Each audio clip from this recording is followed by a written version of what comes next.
Au départ, effectivement, j'avais plutôt l'intention de travailler sur cette question, au fond, cette idée que le bien collectif, le bien commun, il peut surgir d'un peu n'importe où. Il n'est pas totalement l'apanage ou le monopole des institutions qui sont labellisées productrices de biens collectifs ou biens communs. Ce n'est pas juste l'affaire d'un service déterminé, d'un département, d'un secteur, d'un pôle de compétences, ni même, on le sait bien, d'une institution particulière, mais le service collectif, il est toujours coproduit par une multitude d'acteurs. Mais une fois qu'on a dit ça, la question, effectivement, c'est ce machin-là, dès lors qu'on est dans une logique de chaîne de valeur complexe coproduite, ça se pilote comment? Et j'ai réfléchi en me disant, mais au fond, est-ce qu'on ne pourrait pas repenser cette histoire de chaîne de valeur en regardant comment historiquement s'est développée ce qu'on pourrait appeler la division du travail entre les communes et les intercommunalités? Alors, je vais le dire de manière très schématique, hein, mais les intercommunalités, à leur origine, elles sont créées sur du matériel, elles sont créées sur du réseau, sur une production qui est, y compris une production industrielle d'une certaine manière, hein, l'eau, l'électricité, le gaz, les transports. Et pendant un certain temps, on a assisté finalement à une forme de division du travail entre les communes et les intercommunalités, où on avait finalement l'industrie d'un côté et de l'autre, quand même très largement le monopole du rapport aux personnes, du service aux personnes. Cette distinction historique, cette division du travail commune-communauté est en train de s'estomper. Hein. Et donc on n'est plus dans une... Enfin, et ça fait longtemps qu'on n'y est plus d'une certaine manière, mais de moins en moins en tout cas dans une logique de spécialisation, mais de plus en plus dans une logique de coproduction permanente. On est bien dans cette logique, et c'est pour ça que le terme bloc local finalement a du sens, me semble-t-il.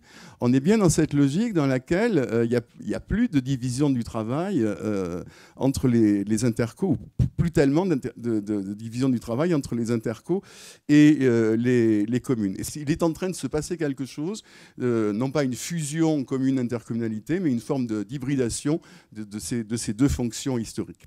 Il me semble que quand on regarde les politiques dites de transition, ou maintenant qu'il faudra rappeler de bifurcation, hein, vous avez compris, à condition que le tournant ne soit pas trop raide, effectivement, je suis d'accord.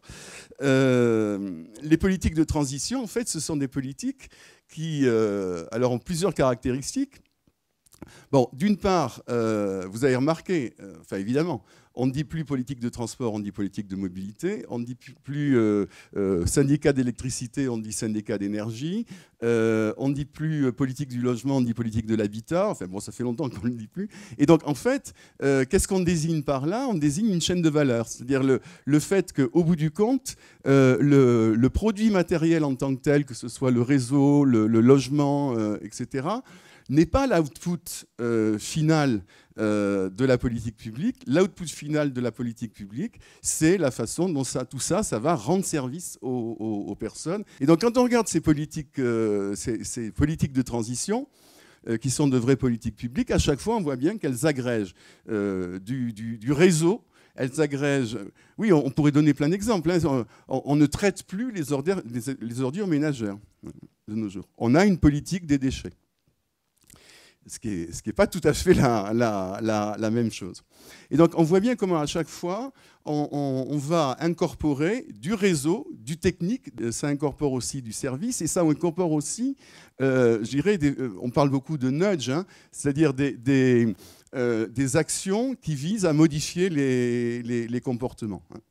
La troisième caractéristique, évidemment, de ces politiques de transition, c'est que les intercommunalités, quand on regarde concrètement ce qui se passe, sont les principaux opérateurs de ces politiques de transition. C'est qu'in fine, ce sont les intercommunalités qui sont d'une certaine manière maîtrise d'ouvrage et maîtrise d'œuvre. C'est là où ça atterrit, c'est là où véritablement il y a la capacité d'agir. Les intercommunalités sur un certain nombre de sujets se retrouvent en situation, justement pour reprendre la chaîne de valeur, d'opérer une espèce de synthèse entre des politiques nationales, des stratégies régionales, toute une série d'opérateurs qui sont d'ailleurs vos interlocuteurs réguliers, hein, les Enedis, les Veolia, les Transdev. Hein, bonjour Transdev. Voilà, enfin, bon, qui sont à la fois des industriels et des spécialistes du service territorialisé et des opérateurs de transition extrêmement importants. Et donc, ce sont les intercommunalités aujourd'hui qui sont en situation de faire la synthèse de ces stratégies de transition. Et je dis bien, ce sont les intercommunalités, ce n'est pas l'État. Enfin, il est en train de se passer quelque chose quand on regarde le pilotage des politiques de transition.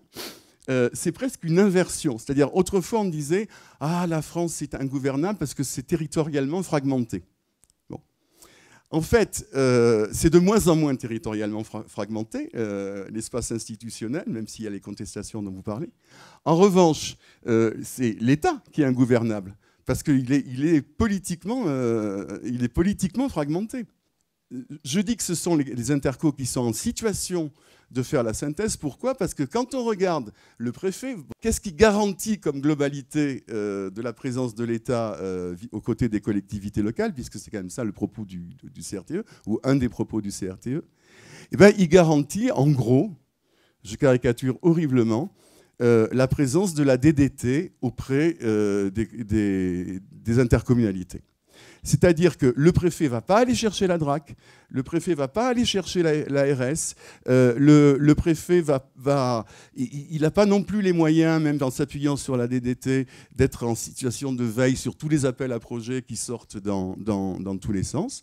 Et donc, en réalité, l'instance qui est en situation de faire la synthèse de ces politiques de transition, ce sont bien les intercommunalités. Ça veut dire qu'il y a toute une série de nouvelles fonctions qu'exercent les intercommunalités, qui au fond sont des fonctions qu'on pourrait dire de production abstraite, c'est-à-dire en gros c'est le design de politique publique, c'est l'organisation, c'est la coordination, c'est l'animation des partenaires. Ce sont des fonctions qui sont de plus essentielles, ces fonctions de médiation, si je peux dire au sens large, qui sont de fait exercées par le bloc local ou au sein du bloc local,